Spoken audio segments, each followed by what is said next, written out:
महाराष्ट्र इमारत व इतर बांधकाम कामगार कल्याणकारी मंडळाची जी नवीन नोंदणी आहे किंवा जे नूतनीकरण आहे ते आता ऑनलाईन होणार नाही। यासाठी तुम्हाला तुमच्या तालुक्यातील जे कामगार सुविधा केंद्र आहे त्या ठिकाणी जाऊन त्या ठिकाणी तुम्हाला नोंदणी करावी लागणार आहे। हा एक बदल जो आहे तो आता बांधकाम कामगार योजनेमध्ये झालेला आहे। यापूर्वी कोणतीही व्यक्ती सर्रासपणे ऑनलाईन अर्ज नोंदणी करून तो ऑनलाईन पद्धतीने सादर केला जात होता आणि नंतर तालुक्याच्या ठिकाणी किंवा जिल्ह्याच्या ठिकाणी असलेल्या त्या अर्जाला त्या ठिकाणी अप्रूवल दिलं जात होतं आणि अप्रूवल दिल्यानंतर पुढची प्रोसेस होत होती। आता मात्र जे रिन्यूअलचे अर्ज आहेत किंवा जे नवीन नूतनीकरणचे अर्ज आहेत तर यासाठी तुम्हाला तालुक्याच्या ठिकाणी असलेल्या कामगार सुविधा केंद्रामध्ये जावं लागणार आहे आणि त्या ठिकाणी जाऊन संबंधित कागदपत्र सादर करून तुम्हाला नवीन अर्ज किंवा नूतनीकरणाचा अर्ज सादर करावा लागणार आहे। या संदर्भातील सूचना महाराष्ट्र इमारत व इतर बांधकाम कामगार कल्याणकारी मंडळाची जी वेबसाईट आहे त्या वेबसाईटवरती दिलेली आहे। यापूर्वी बांधकाम कामगार योजनेत सहभागी होण्यासाठी ऑनलाईन अर्ज करण्यासाठी नजीकच्या सीएससी सेंटर असेल किंवा इतर ऑनलाईन सेंटर असेल या ठिकाणी जाऊन त्या ठिकाणी ऑनलाईन अर्ज सादर करावा लागत होता। परंतु काही ठिकाणी काही व्यक्तींकडून बांधकाम कामगार नवीन नोंदणी असेल किंवा बांधकाम कामगार नूतनीकरण असेल तर यासाठी अधिकचे पैसे घेतल्याच्या अनेक तक्रारी आल्या होत्या आणि या संदर्भात बांधकाम कामगारांमध्ये खूप मोठ्या प्रमाणात नाराजी होती आणि कदाचित याच बाबीचा विचार करून या ठिकाणी हा बदल करण्यात आलेला आहे। जाणून घेऊयात या संदर्भातील सविस्तर माहिती या व्हिडिओमध्ये, त्यामुळे व्हिडिओ शेवटपर्यंत नक्की बघा। तर मित्रांनो, ही आहे महाराष्ट्र इमारत व इतर बांधकाम कामगार कल्याणकारी मंडळाची वेबसाईट, अधिकृत वेबसाईट। या ठिकाणी तुम्ही बघू शकता की ही एक सूचना या वेबसाईटवरती या ठिकाणी स्क्रोल होत आहे।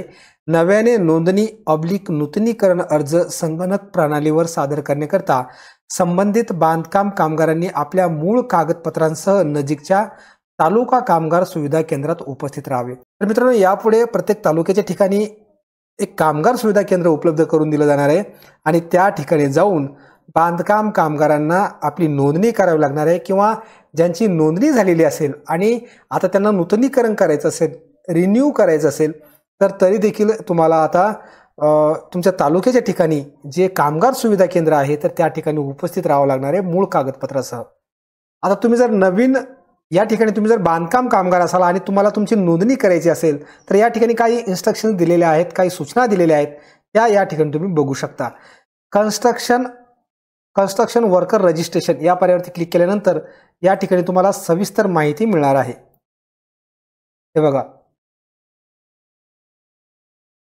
बांधकाम कामगार नोंदणी या पर्यायावरती क्लिक केलं तर या ठिकाणी संपूर्ण माहिती दिलेली आहे की नोंदणीची जी पात्रता आहे ती 18 ते 60 वर्ष वयोगटातील बांधकाम कामगार या ठिकाणी करू शकतात।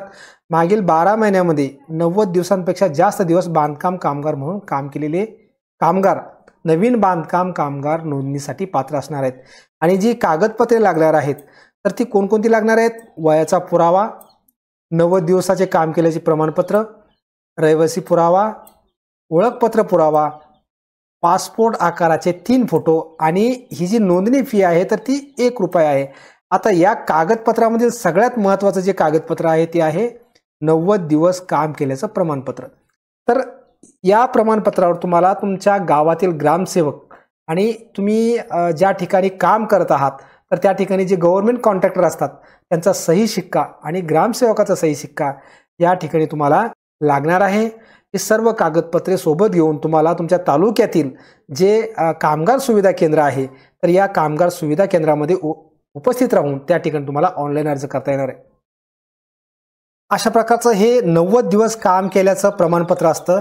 या ठिकाणी तुम्ही जर ग्रामपंचायतमध्ये असाल तर त्यांचा शिक्का घ्या, महानगरपालिका, नगरपंचायत, नगरपालिका, नगरपरिषद, तर यापैकी ज्या ठिकाणी तुम्ही वास्तवात आहात किंवा ज्या कार्यक्षेत्रात तुमचं काम येतं आणि त्या कार्यक्षेत्रामध्ये जे रिलेटेड अधिकारी आहेत तर त्यांचा या ठिकाणी सही शिक्का तुम्हाला घ्यावा लागणार आहे। या ठिकाणी जावक क्रमांक असतो, जावक दिनांक असतो आणि बांधकाम कामगाराला त्यांचा पासपोर्ट साईज फोटो या ठिकाणी टाकावा लागतो, या ठिकाणी चिटकावा लागतो आणि त्यावरती शिक्का घ्यावा लागतो।